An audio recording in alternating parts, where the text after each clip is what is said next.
आपके अपने YouTube channel में आपका स्वागत है। हम लोग 10 क्लास का पाठ शुरू कर चुके हैं। प्रथम पाठ में हम लोग जान रहे हैं कि संसाधन एवं उपयोग, उसके अंतर्गत संसाधन का अर्थ जान चुके हैं, उसके प्रकारों को जान चुके हैं। आज जानेंगे संसाधन का नियोजन और संरक्षण कैसे किया जाता है। तो पूरे संसार की अगर बात ली जाए तो पूरे संसार में हम देखते हैं कि कई तरह की जलवायु, कई तरह के भौतिक स्थलाकृतियाँ ये सब उपलब्ध है। वो सभी जगह एक समान नहीं है। निश्चित है कि सभी जगह एक समान कोई भी संसाधन नहीं मिलेगा, नहीं प्राप्त होगा।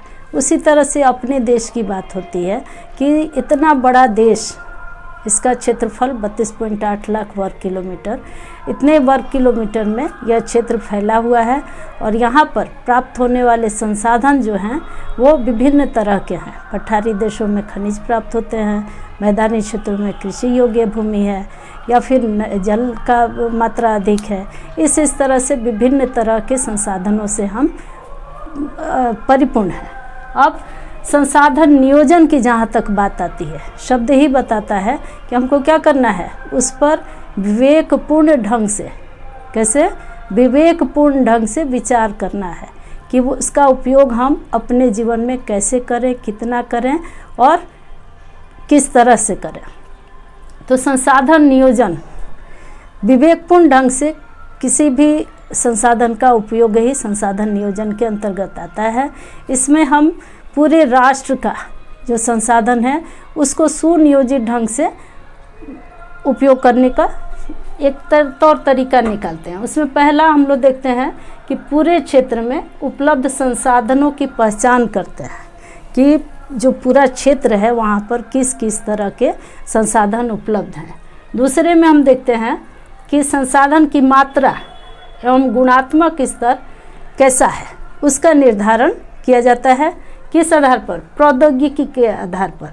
तो समुचित विकास के लिए उचित प्रौद्योगिकी यानी तकनीक को अपना करके और इस चीज़ को हम लोग पहचानते हैं। चौथा है कि ये सारा तो हम लोग देख लिए, कहाँ पर कितना है इसको जान लिए, उसमें कितना मात्रात्मक और गुणात्मक स्तर पर यह है वह भी निर्धारित कर लिए, उसमें प्रौद्योगिकी भी लगा दिए। अब संयमता कहाँ आती है कि राष्ट्रीय और प्रांतीय स्थानीय स्तर पर संसाधन विकास की योजना जितनी भी हैं उनमें समन्वय स्थापित करना यानी तालमेल बैठाना। तो हम पाते हैं कि संसाधन नियोजन के तहत अगर हम देखें कि हम तालिका बना लें, एक सारणी बना लें कि हमारे किस किस क्षेत्र में कौन कौन से संसाधन उपलब्ध हैं, वहाँ पर अब उस क्षेत्र से जिस क्षेत्र में नहीं होगा उन क्षेत्रों को पहुंचाएंगे और जिन क्षेत्रों में जो होगा उन क्षेत्रों को अब वहाँ पर ले आएंगे उनकी आवश्यकता के अनुसार। और समुचित विकास के लिए क्या करना है, राष्ट्रीय, प्रांतीय और स्थानीय स्तर पे हम लोगों को तालमेल बिठाना है। बिना तालमेल का कोई भी काम नहीं हो सकता है और तभी हम क्या कर सकते हैं, पूरे देश में एक अच्छा समन्वय स्थापित कर सकते हैं। जहाँ पर न भी है प्रचुर मात्रा में कोई भी संसाधन, उसको हम वहाँ पर यूज कर सकते हैं। हम लोग देखते हैं कि कोई जो राज्य है वो संसाधनों में बहुत धनी है, खनिज पदार्थों में। अन्य जगह पर देखते हैं तो वहाँ कोई खनिज नहीं है, वह कृषि प्रधान राज्य है। तो कृषि प्रधान राज्य और खनिज वाले राज्य, तो दोनों में क्या होगा, तालमेल बिठाना होगा। खनिज का संसाधन जो है उस राज्य को देना और आयात निर्यात के संदर्भ में, और वहाँ से अन्न पानी मंगाना। तो इस तरह का समन्वय हमको स्थापित करने की ज़रूरत पड़ती है। और पूरा भारत जो है वो बहुत ही बड़ा क्षेत्र है, ऐसा करना बहुत ही कठिन कार्य है, लेकिन कठिन है तो क्या करना चाहिए। दूसरे में आते हैं हम लोग संसाधन संरक्षण। संसाधन संरक्षण की जब बात आती है तो विवेकपूर्ण ढंग से संसाधन का जब नियोजन होगा तो निश्चित उसका संरक्षण भी होगा। क्योंकि किसी भी राष्ट्र का विकास, किसी भी राष्ट्र का की संस्कृति हो, उसका विकास हो, सारा कुछ किस पर डिपेंड करता है, संसाधन पर डिपेंड करता है। तो वैसी स्थिति में हमको क्या करना होगा, संसाधनों को नियोजित ढंग से, सुनियोजित तरीके से उसका उपयोग करना होगा। जब हम किसी भी संसाधन को अविवेकहीन तरीके से, विवेकपूर्ण नहीं, अविवेकपूर्ण तरीके से जब उसका उपयोग करने लगते हैं तो वो क्या होता है, संसाधन का संरक्षण नहीं हो पाता है। उसमें इसी को कहा गया है डाकुओं की प्रथा। डाकुओं की प्रथा उसको कहा जाता है जिसको अविवेकपूर्ण ढंग से हम किसी भी संसाधन का विदोहन करने लगते हैं। तो वह जब स्थिति आती है तो सामाजिक, आर्थिक, पर्यावरणीय ये सारी समस्याएं उभर करके सामने आने लगती हैं। अब इन समस्याओं के निदान हेतु आज ही नहीं, पुराने समय से लोग इस पर बहुत ही संघर्षरत होकर के कार्य दिए हैं। जैसे में डॉक्टर मेधा पाटेकर जी जो नर्मदा बचाओ आंदोलन में बहुत ही सक्रिय सहभागिता दी और उसका बहुत ही बढ़िया रिजल्ट भी मिला। उसी तरह से सुंदरलाल बहुगुणा जी, सुंदरलाल बहुगुणा चिप्पू आंदोलन के द्वारा क्या किए, वन संरक्षण क्या एक ये छेड़ दिए थे। और उसी तरह से संदीप पांडे जी जो हैं वो वर्षा संचय को लेकर के कृषि के लिए किस तरह से हम क्या करें, जल को बचाएं। तो ये सारे लोग जो हैं वो पुराने समय से ही इस लड़ाई को लड़ रहे हैं कि हमारा जो पूरा वातावरण है वो सही रहे, पर्यावरण कहीं से ऐसा ना हो कि वो खराब हो जाए। तो उसके लिए लोग जागृत हैं। और हमारे शुभ चिंतक कहा जाए या दार्शनिक कहा जाए, महात्मा गांधी जी ने भी कहा है कि हमारे देश में पेटी भरने के लिए कुछ नहीं है। पेट भरने के लिए बहुत कुछ है लेकिन पेटी भरने के लिए नहीं। तो पेट भरने के लिए बहुत कुछ है, मेन संसाधनों से था कि पेट भरने के लिए यहाँ पर क्या है, बहुत सारे संसाधन है लेकिन पेटी भरने के लिए नहीं है। यानी लालच और लिप्सा जो है इसकी संतुष्टि के लिए अगर हम कहें तो कुछ नहीं है। लेकिन वैसे ही लालची लोगों के हाथों में क्या हो गया, ये पूरे संसाधन का एक विदोहन कार्यक्रम चलने लगा। और वैसे में पूरा समाज जो है वो दो भागों में बट गया। दो भागों में जो बटा वो अमीर और गरीब में। अमीर लोगों के पास बहुत सारे सुख संपत्ति और गरीबों के पास वही फिर एक रोजी रोटी के लिए भी मरना।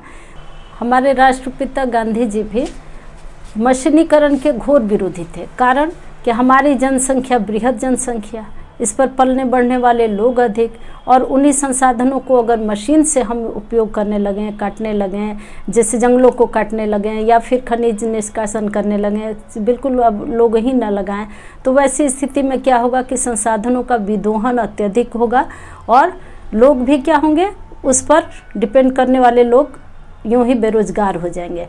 तो इस दृष्टिकोण से भी महात्मा गांधी जी इसके घोर विरोधी थे। कारण यह होगा कि मान लीजिए कि किसी जंगल को काटा जाए और मशीन भिड़ा दिया जाए, तो मशीन लगने के बाद क्या होगा कि वह परिपक्व और अपरिपक्व दोनों में अंतर नहीं कर पाएगा। कौन पेड़ आपका तैयार है और कौन पेड़ अभी तैयार होने को मांग रहा है, उन सब को क्या करेगा, एक सिरे से काट देगा। लेकिन लोग अगर उसमें घुस करके काटना शुरू करेंगे किनारे से, तो उसमें से परिपक्व पेड़ को ही निकाल करके और उसको कार्य के लिए ले आ सकेंगे। तो इस तरह की असुविधाओं को देखते हुए गांधी जी का यह विचार था कि हम क्या करें, मशीनीकरण का घोर विरोध करते थे और बोले भी थे कि पेटी भरने के लिए हमारे यहाँ कुछ भी नहीं है, पेट भरने के लिए बहुत कुछ है। तो इस तरह से हम लोग देखते हैं कि संसाधन एक प्रकृति प्रदत्त उपहार है, ऐसा सोच करके लोग क्या किए, इसका अंधाधुंध अपना उपयोग करना शुरू कर दिए, जिसकी वजह से कई तरह की परिस्थितियां जो हुई पृथ्वी पर वो गड़बड़ा गई।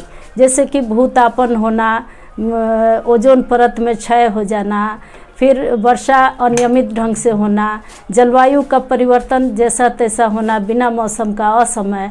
तो ये सारी स्थितियां जो हैं, ग्लोबल वार्मिंग का उपस्थित हो जाना, तो ये सभी समस्याएं कैसे आ गई, इसी संरक्षण के ना होने की वजह से। तब से हम लोगों ने क्या किया कि अंतर्राष्ट्रीय स्तर पर अनेक सम्मेलन हुआ किस संदर्भ में, संरक्षण के लिए। तो यह जो सम्मेलन हुआ उसमें 1968 में क्लब ऑफ रोम में पहला सम्मेलन हुआ है 1968 में। तो ये जो हुआ वो पर्यावरण को सुरक्षित रखने के दृष्टिकोण से ही इसको पहल किया गया। दूसरा हुआ 1974 में स्मॉल इज़ ब्यूटीफुल, शुमशेर जी की एक बुक है स्मॉल इज़ ब्यूटीफुल। इसमें गांधी जी के विचारों को रखा गया कि किस तरह से हम पर्यावरण को बचा सकते हैं।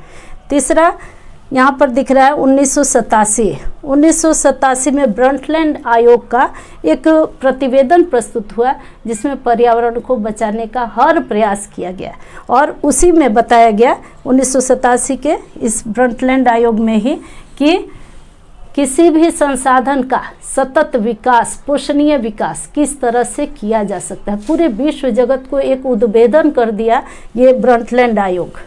किस लिए? कि क्या करना है, पर्यावरण में हमको सतत विकास की ओर बढ़ना है। तो 1992 में प्रथम पृथ्वी सम्मेलन, 1992 में क्या हुआ है, प्रथम पृथ्वी सम्मेलन। ये 3 से 14 जून 1992 में हुआ और जगह रहा रियो डी जेनेरो। कौन सी जगह? रियो डी जेनेरो, जो ब्राज़ील में है और दक्षिण अमेरिका में स्थित है। यहाँ इस सम्मेलन में 178 देशों ने भाग लिया। किस सम्मेलन में? पृथ्वी सम्मेलन, जो प्रथम पृथ्वी सम्मेलन हुआ कब का?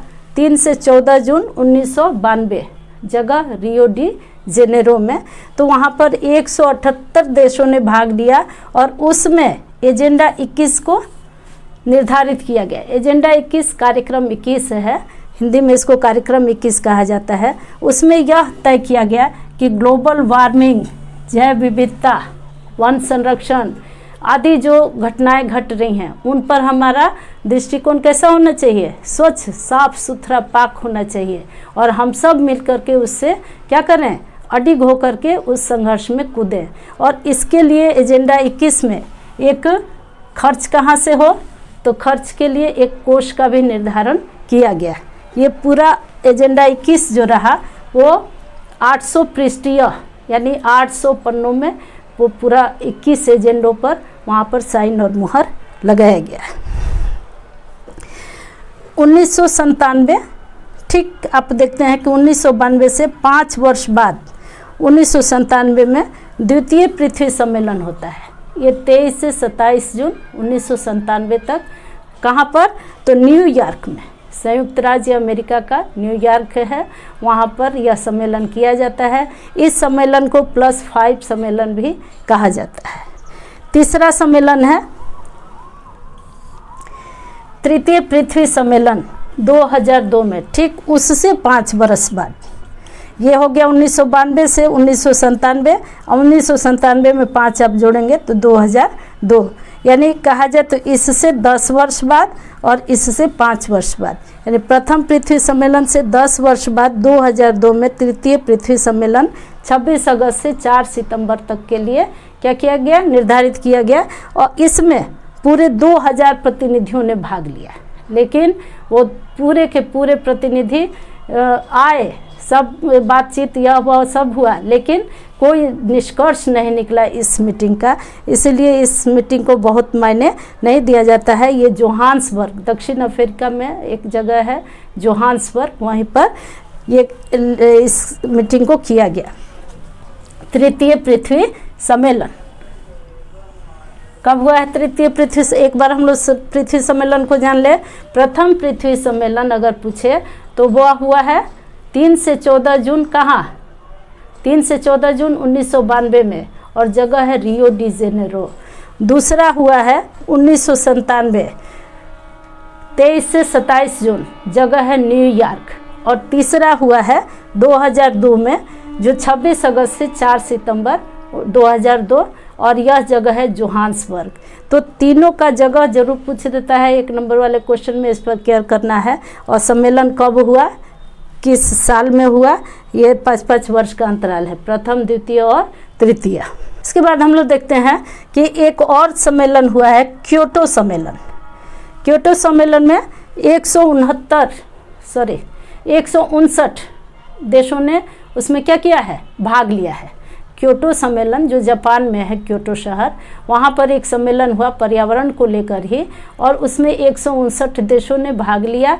जो 6 ऐसे गैसों जो कि खतरनाक गैस थे, जो फैक्ट्रियों से निकला करते हैं, उन गैसों के उत्सर्जन को रोकने के लिए कि क्या होगा, हमारा जो परिवेश हो जाए वो बढ़िया हो जाए, सुंदर हो जाए, उसके लिए यह सम्मेलन बुलाया गया। और इस सम्मेलन में निर्णय लिया गया कि क्या करेंगे, उन खतरनाक गैसों पर हम लोग रोक लगाएंगे। उसके लिए पूरा यूरोपीय संघ 8% हिस्सा और संयुक्त राज्य अमेरिका 7%, जापान 6% हिस्सा के लिए कहा कि हम इसको कम करेंगे।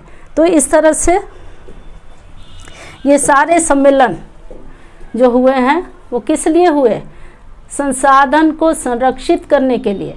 अभी हाल का जो हम लोग कोरोना देखे वो उसमें क्या हुआ, पूरे का पूरा विश्व जो है वो ठहर सा गया।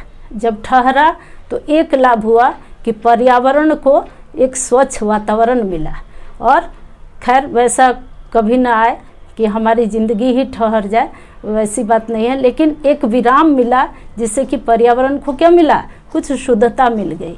इस तरह हम देखते हैं कि संसाधन नियोजन यानी सुनियोजित तरीके से, विवेकपूर्ण ढंग से अगर हम किसी भी संसाधन का उपयोग नहीं करेंगे तो हम संरक्षण नहीं कर पाएंगे। अर्थात यह जरूरी है कि संसाधन का क्या होना चाहिए, विवेकपूर्ण ढंग से, सुनियोजित तरीके से उसका उपयोग ही संसाधन संरक्षण है।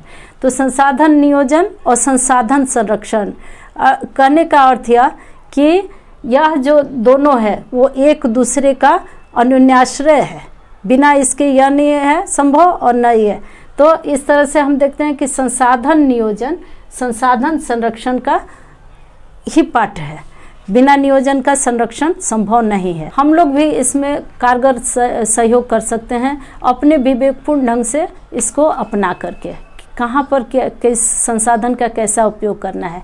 जैसे मान के चला जाए घर से कोई निकल रहा है और एक ही रूट में दो जन निकल रहे हो और दोनों जन का ऑफिस हो, तो हो सकता है कि दोनों लोग अपनी अपनी गाड़ी से जाते हों, एक ही गाड़ी से दोनों जगह में पहुंचा जा सकता है। तो ये सब छोटी छोटी चीज़ों को हम लोग क्या कर सकते हैं, ध्यान दे करके और उसका नियोजन करते हुए उसका संरक्षण कर सकते हैं। तो ये आम चीज़ है, अपने जीवन में उतारने लायक चीज़ है।